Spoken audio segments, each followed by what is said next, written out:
You are special. The Wemmicks were small wooden people.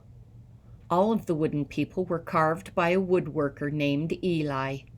His wood shop sat on a hill overlooking their village. Each Wemmick was different. Some had big noses, others had large eyes. Some were tall and others were short.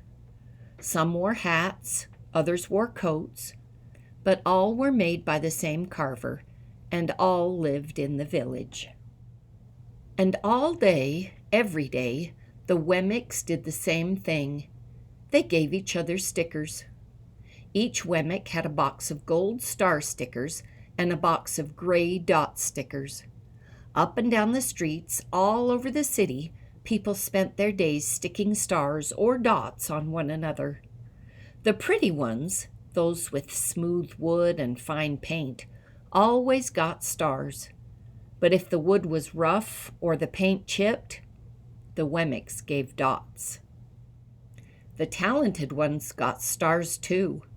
Some could lift big sticks high above their heads or jump over tall boxes. Still, others knew big words or could sing pretty songs. Everyone gave them stars. Some Wemmicks had stars all over them.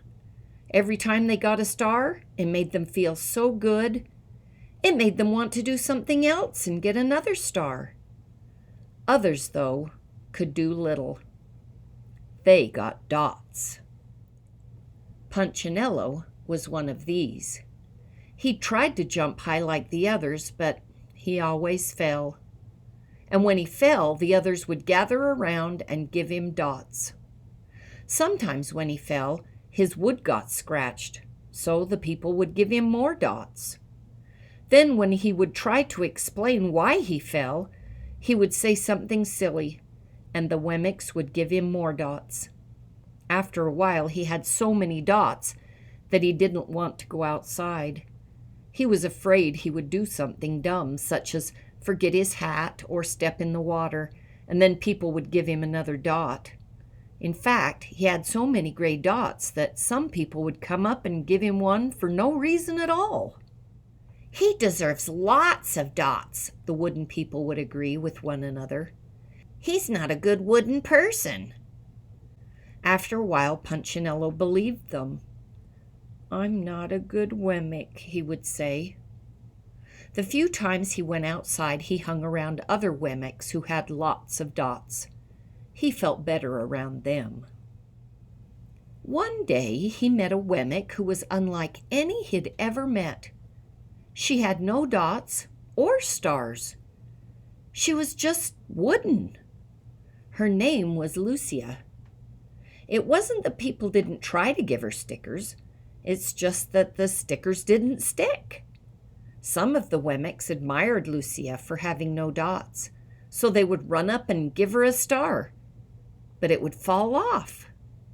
Others would look down on her for having no stars, so they would give her a dot, but it wouldn't stay either. "That's the way I want to be," thought Punchinello. "I don't want anyone's marks." So he asked the stickerless Wemmick how she did it. "It's easy," Lucia replied. "Every day I go see Eli." "Eli?" "Yeah, Eli, the wood carver. I sit in the wood shop with him." "Why?" "Why don't you find out for yourself? Go up the hill. He's there." And with that, the Wemmick who had no stickers turned and skipped away. "But will he want to see me?" Punchinello cried out.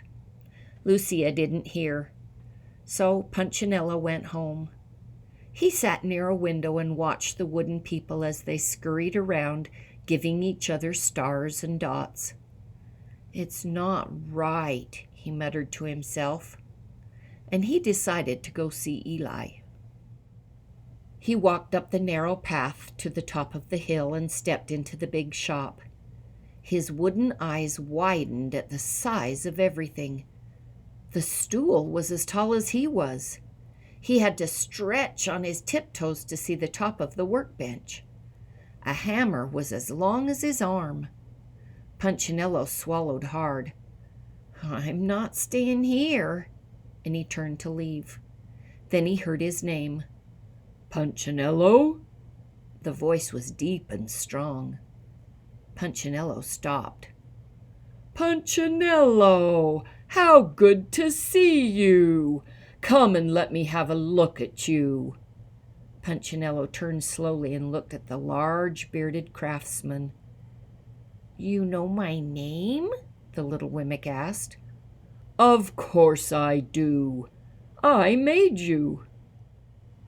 Eli stooped down and picked him up and set him on the bench.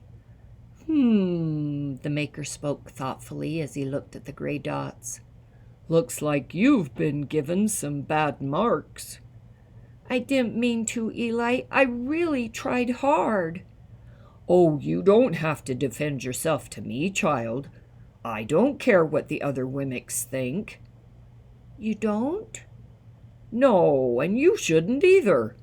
Who are they to give stars or dots? They're Wemmicks just like you. What they think doesn't matter, Punchinello. All that matters is what I think. And I think you are pretty special. Punchinello laughed. Me special? Why? I can't walk fast. I can't jump. My paint is peeling. Why do I matter to you? Eli looked at Punchinello, put his hands on those small wooden shoulders, and spoke very slowly. Because you're mine. That's why you matter to me. Punchinello had never had anyone look at him like this, much less his maker. He didn't know what to say. Every day I've been hoping you'd come, Eli explained. I came because I met someone who had no marks, said Punchinello. I know. She told me about you. Why don't the stickers stay on her? The maker spoke softly. Because she has decided that what I think is more important than what they think. The stickers only stick if you let them. What? The stickers only stick if they matter to you. The more you trust my love, the less you care about their stickers. I'm not sure I understand. Eli smiled. You will, but it will take time. You've got a lot of marks. For now, just come to see me every day and let me remind you how much I care. Eli lifted Punchinello off the bench and set him on the ground. Remember, Eli said as the Wemmick walked out the door, you are special because I made you, and I don't make mistakes. Punchinello didn't stop, but in his heart he thought, I think he really means it. And when he did, a dot fell to the ground. The end.